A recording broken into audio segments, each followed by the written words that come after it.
할렐루야. 주님의 은혜와 평안이 여러분과 늘 함께하기를 간절히 바랍니다. 오늘은 추수감사주일입니다. 그리고 11월의 첫 주일입니다. 벌써 한 해가 다 갔습니다. 한 해가 시작한 지 얼마 된 것 같지 않은데 벌써 2024년이 다 지나갔습니다. 지난 송구영 신예배 때 여러분들 기억하시는지요? 우리는 새해를 맞이하면서 소망과 감사로 우리는 시작했습니다. 하나님께서 한 해를 열어주시는 감사, 또 한 해 가운데 우리와 함께 하심을 바라는 소망 가운데 우리는 새해를 맞이하였습니다. 그렇게 새해를 맞이하면서 우리가 송구영신 예배 때 항상 부르는 찬양이 있습니다. 찬송가 550장 시온의 영광이 빛나는 아침. 이 찬송가는 미국 찬양 사역자 토마스 헤이스팅스가 가사를 썼습니다. 이분은 가난한 가정 가운데서 태어나셔가지고 음악 공부를 정규 과정을 치르지 못했습니다. 하지만은 혼자 독학으로 열심히 공부하면서 음악 교사가 되었고 또 찬양대 지휘자가 되었습니다. 이후로는 작사 작곡을 하면서 찬양 사역자가 되셨습니다. 하지만 심각한 근시를 갖고 있었기 때문에 책을 잘 읽지 못했고 시간이 흘러 47세 때 그것이 더 악화된 나머지 앞을 거의 볼 수 없는 지경에 이르렀습니다. 일상생활을 하기 참 힘든 상황 가운데 놓여져 있게 된 것이죠. 그러자 하나님께 기도했습니다. 하나님, 제 눈을 좀 고쳐주세요. 제가 하나님을 위하여, 하나님의 영광을 위하여 살아가고 있잖아요. 하나님, 제발 제 눈 좀 회복시켜 주세요. 하지만은 여전히 앞을 잘 볼 수 없었다라고 합니다. 낮에는 빛이 비춰지기 때문에 사물을 좀 분간하면서 살아갈 수 있었지만은 밤에는 빛이 없기 때문에 앞을 전혀 볼 수 없고 아무것도 할 수 없었다라고 합니다. 그러면서 삶은 점점 절망 가운데 빠져갔습니다. 앞을 보지 못하는 어둠, 그리고 삶도 역시 어둠 가운데 빠져버리고 만 것이죠. 그러던 중에 하나님께서 토마스 헤이스팅스에게 한 말씀을 주셨습니다. 이사야 9장 2절에 있는 말씀입니다. 흑암에 행하던 백성이 큰 빛을 보고 사망의 그늘진 땅에서 거주하던 자에게 빛이 비치도다. 하나님께서 이 말씀을 주시자 헤이스팅스는 이 말씀으로 말미암아 나의 삶이 지금 어둡지만은 하나님께서 빛을 비춰주고 계시는구나. 나의 삶이 지금 절망 가운데 빠져가고 있지만은 나의 삶 가운데 하나님께서 지금 빛을 비춰주시구나 라는 것을 발견하면서 하나님의 은혜, 하나님의 일하심, 하나님의 계획하심을 발견하면서 그 감사를 담아, 그 마음을 담아 찬양을 지은 것이 바로 찬송가 550장 시온의 영광이 빛나는 아침이라고 합니다. 훗날에 토마스 헤이스팅스가 이 날을 기억하면서 회고하면서 이렇게 고백합니다. 낮에는 빛이 있어 어느 정도 사물을 분간할 수 있었지만 밤에는 기도 외에는 할 수 있는 것이 없었습니다. 절망의 순간 하나님은 빛을 비춰주셨습니다. 그 빛이 저를 감사할 수 있도록 이끌어 주었습니다. 그리고 하나님 감사합니다. 어둠이 지나가고 빛이 밝아오는 그 소망의 찬양, 그러면서 하나님께서 나에게 새 날을 주시고 앞으로 걸어갈 수 있게 해주시는 그 은혜에 감사하는 것이 바로 이 곡 안에 담겨져 있었던 것이지요. 우리는 새해에 이 곡을 부르면서 우리 역시 어두웠던 그 시간, 어두웠던 그 삶은 지나가고 새 날, 새 빛이 밝아오기를 소망하면서 동시에 하나님께서 나에게 빛을 주시고 새 날을 주심에 감사드리며 우리는 새해를 시작했습니다. 그리고 우리는 지금 추수감사주일, 감사의 시간을 보내고 있습니다. 새해 첫 시작, 우리는 감사로 시작했습니다. 그리고 이때 이제 마무리하는 2024년도 마무리하는 이 시점, 우리는 감사 특별 새벽 기도회와 추수 감사 주일로 말미암아 감사로 이 한 해를 마무리하려고 하고 있습니다. 어쩌면 감사로 시작하고 감사로 마무리하는 우리의 이러한 삶은 하나님의 은혜일지도 모릅니다. 탈무드에 이런 말이 있지요. 가장 지혜로운 사람은 배우는 사람이고 가장 행복한 사람은 감사하는 사람이다라고요. 하나님께서 우리를 감사로 시작하고 감사로 마무리하면서 우리의 삶이 행복한 삶으로 이끄시는 그 하나님의 은혜를 우리가 기억하시기를 간절히 바랍니다. 사랑하는 성도 여러분, 여러분은 한 해의 마무리를 어떻게 지금 하고 계십니까? 그리고 여러분은 감사로 지금 마무리를 하고 계시는지요? 오늘 오전에 우리 담임 목사님을 통하여서 시편 136편의 말씀으로 하나님 감사합니다라는 말씀을 우리가 들었습니다. 우리가 하나님께 감사드리는 귀한 말씀을 우리가 함께 나누었습니다. 그 말씀 안에 이 말씀이 반복되고 있지요. 하나님께 감사하라. 그 인자하심이 영원함이로다. 이 말씀은 시편의 곳곳에 등장하는 말씀입니다. 그리고 오늘 본문 시편 118편에서도 이 말씀이 반복적으로 나오면서 첫 절 1절과 맨 마지막 구절 29절에 이렇게 선포하고 있습니다. 여호와께 감사하라. 그는 선하시며 그의 인자하심이 영원함이로다. 오늘 본문의 저자는 누구인지는 정확히 나와 있지 않습니다. 하지만 시편 118편 쭉 읽어가다 보면은 오늘 본문에 있는 저자가 굉장히 힘든 상황, 어려운 상황 가운데 놓여져 있는 것을 보게 됩니다. 고통의 상황, 그리고 두려움 상황, 그리고 적들에게 애워싸여 있는 상황, 죽음 가운데 놓여 있는 상황을 나타내고 있습니다. 어떤 것 때문에 그런지는 모르겠습니다. 육체 고통 때문에 그런지, 혹은 인간관계 때문에 그런지, 아니면 자신의 하는 일 때문에 그런지, 고난 때문에 그런지는 모르겠지만은 굉장히 힘든 상황 가운데 그는 놓여져 있었습니다. 하지만 이러한 상황 가운데 하나님께서 내 편이 되어 주시고 하나님께서 구원하여 주셨기에 그 하나님의 은혜에 감사드리며 찬양을 드리는 시편이 바로 오늘 본문 시편 118편의 내용입니다. 특별히 오늘 본문 시편 118편은 신약에 참 많이 인용되어진 시편입니다. 22절에 있는 말씀 보면은 건축자들이 버린 돌, 이 말씀은 복음서에서, 사도행전에서, 그리고 베드로 전서에서 인용하고 있습니다. 그리고 25절과 26절에 있는 말씀 보면 원어로 보면 호산나라는 단어가 있으면서 여호와의 이름으로 오는 자, 우리가 기억날 것입니다. 복음서에 보면은 종려 주일 그 말씀을 보면은 예수님께서 예루살렘에 입성하는 가운데 많은 사람들이 모여가지고 종려나무까지를 흔들며 외치죠. 호산나 다윗의 자손이여, 주의 이름으로 오시는 이여. 이 말씀이 바로 여기에 인용된 말씀입니다. 모두 예수님의 또 하나님의 구원을 나타내고 있습니다.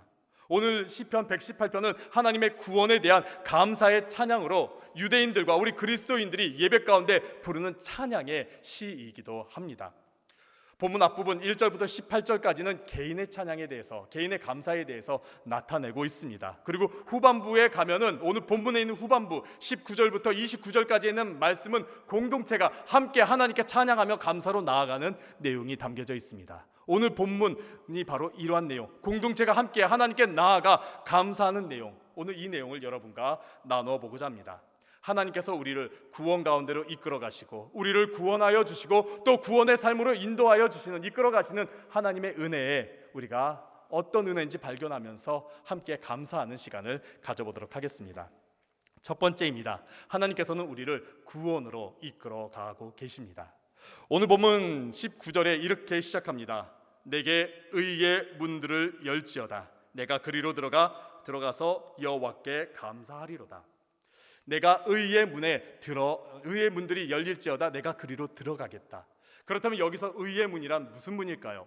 예루살렘 성전에는 참 여러 가지 문들이 많이 있습니다. 미문이 있고요, 어문이 있고요, 양문이 있고요, 그리고 또 여러 가지 샘문과 여러 가지 문들이 참 많이 있습니다. 각 문마다 특성들이 있고 또 들어갈 수 있는 자격들이 있습니다. 그렇다면 오늘 본문에 있는 의의 문은 누가 들어갈 수 있고 어떠한 특성을 가지고 있는 것일까요?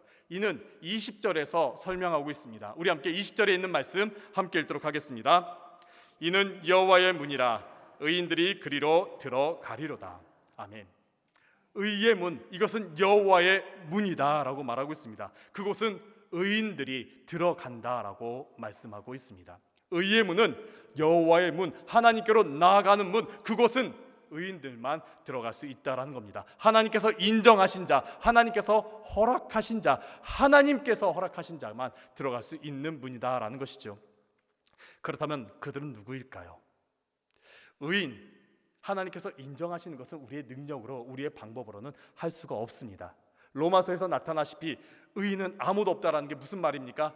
내 능력으로, 내 방법으로는 의인이 될 수 없다라는 것이죠. 내가 아무리 선을 행하여도, 내가 아무리 성경 말씀을 읽을지라도 내 노력으로는 의인이 될 수 없다라는 겁니다. 요한복음 10장에 보면은 예수님께서 자신을 향하여 문임을 말씀하고 있는 장면이 있습니다. 요한복음 10장 9절에 있는 말씀 보면 내가 문이니 누구든지 나로 말미암아 들어가면 구원을 받고 또는 들어가며 나오며 꼴을 얻으리라 라고 말씀합니다. 예수님께서 나는 문이다, 나로 말미암아 들어갈 수 있다. 나로 말미암아 들어가면 구원을 얻는다라고 말씀하고 있습니다. 여호와의 문, 그 의의 문은 예수 그리스도로 말미암아 들어가는 문인 것입니다.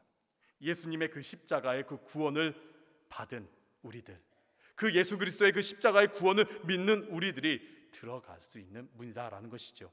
우리는 예수 그리스도의 십자가로 죄 씻음을 받았습니다. 그리고 구원을 받아 하나님께서 우리를 의롭게 여기신 우리는 하나님의 백성, 하나님께서 허락하신 하나님의 자녀들입니다.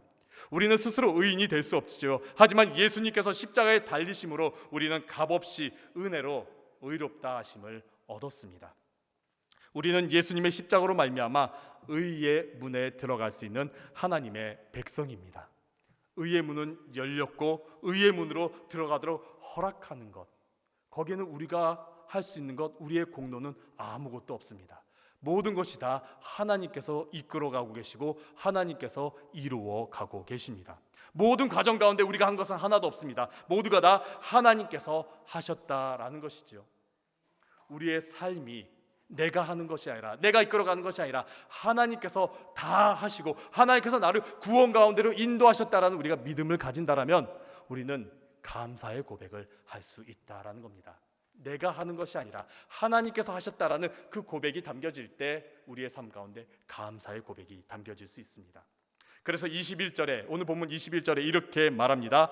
주께서 내게 응답하시고 나의 구원이 되셨으니 내가 주께 감사하리이다. 응답하신 이도 하나님, 구원하신 이도 하나님, 다 이루시고 다 행하시고 계획하시고 또 이루어 가시고 완성하시는 그 모든 일을 행하시는 분은 다 하나님이심을 우리가 고백할 때 우리가 하나님께 감사할 수 있다라는 겁니다. 일본의 경영을 참 잘하시는 또 존경받는 마스시타 고노스케라는 분이 계십니다. 아마 많은 분들 아실 겁니다. 파라소닉의 창업자, 예전에는 나셔널이라는 기업이었지요. 그분이 직원들에게 자주 이런 말을 했다라고 합니다. 감옥과 수도원의 공통점은 세상과 고립되어 있다는 점입니다. 하지만 차이가 있는데 그 차이는 불평하느냐 감사하느냐입니다. 이런 말을 직원들에게 자주 했다라고 합니다. 왜 그렇겠습니까? 직원들에게 불평하면은 그 직장 어떤 직장이 됩니까? 감옥 같은 직장이 되는 것이죠. 하지만은 일하면서 감사한다라면은 어떤 직장이 되겠습니까? 하나님께서 함께 하시는 직장이 된다라는 겁니다. 그렇게 일하면서 이제 기업이 성장하니까 이제 기자들이 묻습니다. 이제 이렇게 묻습니다. 아니 어떻게 이렇게 성공할 수 있었습니까? 어떻게 이렇게 성공할 수 있는 기업가가 될 수 있었습니까? 그러자 고노스케가 이렇게 답변합니다. 하나님께서 주신 세 가지 은혜, 내가 이렇게 성공할 수 있었던 것은 하나님께서 주신 세 가지 은혜가 있었기 때문입니다. 그러자 궁금하죠. 어떤 은혜를 베푸셨을까? 그러자 고노스케가 이렇게 말합니다. 하나는 가난함이요, 둘째는 내가 허약하게 태어남이요, 셋째는 못 배운 거라고 말합니다. 이 말을 들은 기자가 깜짝 놀랍니다. 아니 그것은 고난이고 그건 어려운 건데 어떻게 그게 은혜가 되고 어떻게 그게 감사가 될 수 있습니까? 이해할 수 없습니다. 그러자 고노스케가 이어서 이렇게 말합니다. 가난 속에 태어났기 때문에 부지런히 일하지 않고는 잘 살 수 없는 진리를 깨달았습니다. 그리고 약하게 태어났기 때문에 건강의 소중함을 일찍이 깨달아 몸을 아끼고 건강에 힘썼습니다. 그리고 마지막으로 저는 초등학교 4학년을 중퇴했기 때문에 이 세상의 모든 사람이 나의 스승으로 받들어 배우는데 노력하였습니다. 이러한 불행이 나를 이만큼 성장시켜 주기 위해 하나님이 주신 것이라고 생각하니 늘 감사하며 살아갈 수가 있었습니다라고요. 나에게 있는 모든 일들, 나에게 주어진 모든 조건들, 그리고 내가 지금 경험하고 있는 이 모든 일들이 하나님께서 이루어 주시고 하나님께서 주신 것이고 하나님께서 이끌어 가신다라는 우리가 믿음이 있다라면은 우리는 어떤 상황 가운데서도 감사할 수 있게 되는 것이지요.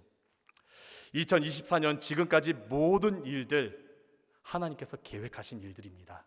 그리고 하나님께서 이끌어가고 계신 일들입니다. 그리고 하나님께서 지금 우리의 삶을 통해 완성케 하고 계십니다. 우리가 이 믿음이 있다라면은 우리 하나님께 감사할 수 있습니다. 사랑하는 성도 여러분, 이 믿음으로 모든 일에 감사하시기를 간절히 바랍니다. 두 번째입니다. 우리를 구원하여 주심에 우리는 감사해야 합니다. 22절, 오늘 본문 22절과 23절 함께 읽도록 하겠습니다. 건축자가 버린 돌이 집의 모퉁이의 머릿돌이 되었나니 이는 여호와께서 행하신 것이요 우리 눈에 기이한 바로다. 건축자가 버린 돌. 그렇다면 건축자가 원하는 돌은 어떠한 돌일까요?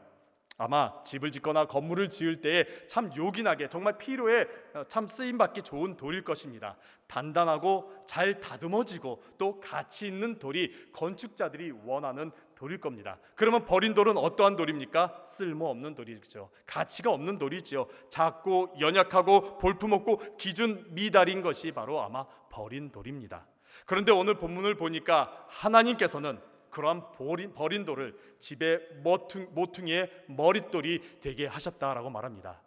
가장 중요한 돌, 가장 중심이 되는 돌, 가장 가치 있는 돌로 만드셨다라는 것이죠. 세상에서 보기에는 아무 쓸모없고 세상에서 보기엔 볼품이 없을지라도 하나님 손에 붙잡혔을 때, 하나님께서 사용하셨을 때 가장 중요하고 가장 가치 있는 것으로 하나님께서 변화시킨다라는 말씀입니다. 이 말씀을 신약에서는 예수 그리스도로 나타내고 있습니다.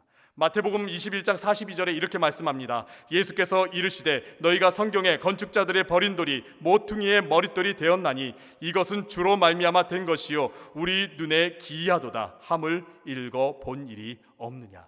그리고 사도행전 4장 11절에 이렇게 말씀합니다. 이 예수는 너희 건축자들의 버린 돌로서 집 모퉁이의 머릿돌이 되었느니라. 세상 사람들이 바라보기에는 십자가, 그리고 세상 사람들이 듣기에는 예수님의 말씀은 볼품없고 가치없고 세상에 맞지 않는다라고 말하지만은 하나님께서는 그 예수 그리스도의 십자가를 통해서 구원을 이루셨습니다. 예수 그리스도의 그 말씀을 이 땅 가운데 이루어 주셨습니다. 하나님 손에 붙잡힌 바 된다라면은 하나님께서는 놀라운 일을 행하시며 정말 이 땅 가운데 중요하고 가치 있는 것으로 변화시켜 주신다라는 것이죠. 사람의 기준으로 봤을 때는 별 볼 일 없을지라도 하나님께서 계획하시고 하나님께서 일하시고 하나님께서 완성하신다라면은 그 가운데 놀라운 일이 일어난다라는 겁니다. 그 일이 지금 우리의 삶 가운데, 우리의 인생 가운데 일어나고 있음을 믿으시길 간절히 바랍니다. 하나님께서 우리의 삶 가운데 계획하신 것이 있습니다. 이미 오래전부터 우리의 삶 가운데 계획하신 바가 있습니다. 그리고 그 일을 지금 이루어 가고 계십니다. 일하고 계십니다. 그리고 완성하실 것입니다. 그 일을 이루실 것입니다. 우리가 이 믿음으로 살아가시기를 간절히 바랍니다. 이 믿음으로 살아갈 때에 우리는 모든 일에 감사할 수가 있습니다. 하와이 출신의 파도타기 선수 베다니 해밀턴이라는 여성이 있습니다. 유능한 파도 선수인데 이 여성이 13세의 어린 나이에 바다에서 파도타기 연습을 하다가 상어에게 그만 상어로 말미암아 한쪽 팔을 완전히 잃어버리고 말았습니다. 어린 나이에 한쪽 팔을 잃어버리면 어떻겠습니까? 자신의 모습을 보면서, 그 볼품없는 모습을 보면서 얼마나 낙심할까요? 나에게 왜 이런 일이 일어나는가? 내 팔은 왜 없어지는가 하면서 낙심하겠지요. 그녀는 그렇게 낙심한 채로 점점 하나둘씩 자신의 것들을 포기하기 시작했습니다. 그러다가 월드비전에서 주관하는 태국 선교 여행을 그녀가 참석하게 됩니다. 가보니까 어떤 일이 일어났냐? 쓰나미가 지나가서 많은 집들이, 많은 삶의 터전들이 무너지고 말았습니다. 그리고 어린아이들이 참 많았는데 그 어린아이들 어떤 어린아이들이냐? 쓰나미로 말미암아 자신의 부모를 잃어버린 아이들입니다. 그러다 보니까 그 어린아이들이 바다를 너무나 싫어하는 거예요. 바다를 너무나 무서워하는 거예요. 베다니 해밀턴이 그러한 모습을 보면서 이 아이들 바다를 무서워하지 않게 해야 되겠다. 이 아이들 바다 가운데 놀게 해줘야겠다 하면서 그동안에 놓고 있었던 그 파도 타기 도구, 서핑보드를 다시 들면서 아이들과 함께 바다에 들어가 서핑을 가르치기 시작합니다. 파도 타기를 가르치기 시작합니다. 그러면서 아이들이 파도를 타고 즐겁게 노는 모습을 보면서 자신을 향하신 하나님의 계획을 발견합니다. 하나님께서 지금 자신을 통해 이루고자 하신 일들을 발견하게 됩니다. 그런 하나님의 은혜를 발견하면서 다시 일어나 그녀는 한쪽 팔이 없음에도 불구하고 파도 타기를 시작했습니다. 물론 한쪽 팔이 없다 보니까 바다에 뛰어드는 것도 힘들었고요. 그 파도 타기 가운데 중심을 잡는 것, 균형을 잡는 것도 너무나 힘들었습니다. 그래서 자주 빠지고 실패하고 넘어졌습니다. 하지만 포기하지 않았습니다. 다시 일어났고 다시 도전했습니다. 그러면서 그녀는 결국 당당하게 파도타기 대회에서 우승하였고 자신의 삶을 통해서 하나님께서 이루신 일들을 많은 사람들에게 나누면서 선한 영향력을 나타냈습니다. 특별히 닉 부이치치와 함께 감사 운동을 시작하면서 우리의 삶 가운데 감사할 거리가 너무나 많고 우리의 삶 가운데 감사의 고백거리가 너무 많다라는 그러한 감사 운동을 하기 시작했습니다. 그녀는 이렇게 말합니다. 저는 팔이 2개일 때보다 더 많은 사람들을 끌어안을 수 있게 되었습니다. 저는 이제 제가 가진 것이 무엇인지 생각하기보다 제가 가진 모든 것을 하나님께 감사하며 살아갑니다. 내가 가진 모든 것, 지금 나의 이러한 상황들 하나님께서 뜻하시고 하나님께서 계획하시고 지금 하나님께서 나의 삶을 통해 이루어 가심을 발견하며 감사하고 있다라는 것이죠. 하나님은 가장 좋은 것을 우리에게 주시려고 합니다. 내가 지금 보기에는 지금 나의 모습이 볼품없고 지금 나의 삶이 지금 내가 뜻하는 대로 된 것 같지 않아 보이고 정말 사람들이 보기에는 형편없어 보일지라도 하나님께서는 우리의 삶을 통해서 가장 좋은 것, 가장 선한 것, 가장 온전한 것을 이루고자 하십니다. 하나님께서 지금 우리의 삶 가운데 그렇게 일하고 계십니다. 하나님은 우리에게 정말 가장 좋은 것을 주시려고 하십니다. 그래서 예레미야 29장 11절에 우리에게 이렇게 말씀하십니다. 우리 함께 예레미야 29장 11절에 있는 말씀 함께 읽겠습니다. 여호와의 말씀이니라. 너희를 향한 나의 생각을 내가 아나니 평안이요 재앙이 아니니라. 너희에게 미래와 희망을 주는 것이니라. 아멘. 너희를 향한 나의 생각, 우리를 향한 하나님의 계획, 그것은 평안이다라는 겁니다. 무너뜨리는 거나 재앙이나 우리를 넘어뜨리고 하는 것이 아니라 우리에게 평안을 주려 하심이고 더 나아가 희망이 넘치는 밝은 미래를 우리에게 주시기 위함이라고 하나님께서 말씀하십니다. 하나님께서 계획하신 것은 바로 이것입니다. 그렇게 살아가는 성도 여러분, 하나님께서 우리를 향한 계획을 신뢰하시길 바랍니다. 그 믿음으로 살아가시길 바랍니다. 그리고 우리 가운데 일하고 계심을 믿으시기를 간절히 바랍니다. 그 믿음으로 감사하며 살아가는 여러분 되시길 간절히 바랍니다. 그런 가운데 오늘 본문에서 우리에게 요구하는 것이 있습니다. 25절에 있는 말씀인데 이렇게 우리에게 요구합니다. 여호와여 구하옵나니 이제 구원하소서. 여호와여 구하옵나니 이제 형통하게 하소서. 기도하는 겁니다. 우리에게 기도하라고 하는데 어떤 기도의 내용이냐? 구원을 간구하는 기도의 내용이고 형통을 간구하는 기도의 내용입니다. 구원, 어떤 구원이겠습니까? 우리가 살아가면서 만나는 많은 어려움, 또 유혹, 또 시험, 우리를 흔들리게 하고 우리를 어렵게 하는 그 모든 일들, 우리의 힘으로 어찌할 수 없지만은 하나님께서 그 가운데서 우리를 구원하여 주시기를 간구하는 것입니다. 내 힘으로 내 뜻으로는 할 수 없지만은 하나님께서 나의 삶의 시시때때로 그 어려움과 그 고난 속에서 건져달라고, 구원하여 달라고 하나님께 기도하는 겁니다. 그리고 형통은 무엇이겠습니까? 잘 되는 것, 잘 풀리는 것, 그것보다는 하나님께서 이루시는 삶을 말하고 있습니다. 하나님께서 나와 함께 하시고 나의 삶을 이끌어 가시면서 나의 삶 가운데 하나님의 뜻이 이루어지기를 바라는 기도, 그러한 구원의 기도와 형통의 기도, 이는 하나님 손에 나의 삶을 맡기는 기도입니다. 내 손에 내가 원하는 대로 바라는 대로 이루어지는 기도가 아니라 나의 모든 삶을 하나님께 맡기는 기도입니다. 하나님 손으로 나를 구원하여 주셔서, 하나님 손으로 나의 삶을 이끌어 주셔서 하는 기도가 바로 구원과 형통의 기도입니다. 그럴 때 우리가 감사할 수 있다는 겁니다. 나의 삶을 내가 붙잡고 있으면 어떤 일이 일어날까요? 잘 된다고 감사할까요? 그렇지 않습니다. 잘 되면 자랑합니다. 내가 이렇다고, 내가 이런 일을 이루었다고 하면서 나를 자랑하게 됩니다. 실패하면 어떻게 됩니까? 하나님 원망하죠. 내한테 왜 이런 일을 주었냐고 하나님께 원망하죠. 하지만은 나의 삶을 하나님께 다 맡기고 하나님께서 나의 삶을 이끌어 주시고 가장 좋은 길로, 가장 선한 길로 나의 삶을 인도하여 주시고 이루어 주신다라는 그 신뢰함을 가질 때 어떠하겠습니까? 모든 일에 우리는 감사할 수 있습니다. 데살로니가전서 5장 18절에 있는 말씀, 범사에 감사라는 그 말씀, 어떤 뜻입니까? 나의 삶이 내 손에 주어질 때 그 감사할 수 없습니다. 하지만 나의 삶이 하나님 손에 붙잡혀 있을 때 우리는 모든 일에 감사할 수 있는 것이지요. 우리가 추수감사주일 때 항상 부르는 찬양이 있습니다. 아까 우리 찬양단도 불렀던 찬양, 날 구원하신 주 감사. 이 곡은요, 이 곡의 가사는 스웨덴의 구세군 사역자 어거스트 루비딕 스톰이 지은 시입니다. 그는 37세의 나이에 척추 장애를 얻어서 걷는 것을 참 힘들어했습니다. 불편한 삶을 살았고요, 또 어려운 삶을 살았지만은 끝까지 구세군 사역을 하면서 하나님의 그 사명을 이루어 나아갔던 분이십니다. 그분이 자신의 삶을 돌아보면서 자신의 삶에 대해 하나님께 감사드리는 그 고백의 내용이 바로 날 구원하신 주 감사에 대한 그 찬양입니다. 원 가사를 보니까요 조금 다르더라고요. 사절로 되어 있더라고요. 그리고 감사가 32가지의 감사가 되어 있더라고요. 이것이 스웨덴 어였을 때 그런데 이 곡이 이제 미국으로 넘어가면서 조금 변하다 보니까 3절이 되고 감사의 숫자가 좀 줄어들었습니다. 물론 그것을 원 가사를 보면은 우리가 지금 부르는 날 구원하신 주 감사의 내용과 거진 비슷합니다. 하지만은 원작자가 하려는 감사 내용을 엿볼 수가 있었습니다. 나의 어떤 상황이든지 나의 어떠한 모습이든지 내가 어떤 한 일을 겪든지 그 모든 것 감사하고자 하는 그런 고백들이 담겨져 있습니다. 내용을 보니까 가진 것 감사, 또 가져가신 것도 감사, 지나간 시간 감사, 지금 이 순간도 감사, 햇살도 감사, 어둠도 감사, 그리고 하나님께서 이루신 희망도 감사, 어그러진 희망도 감사, 고난과 고통도 감사, 지금 불꽃같이 싸우고 있는 나의 이 삶도 감사하는 그러한 내용들이 담겨져 있습니다. 이러한 감사를 할 수 있었던 이유가 무엇입니까?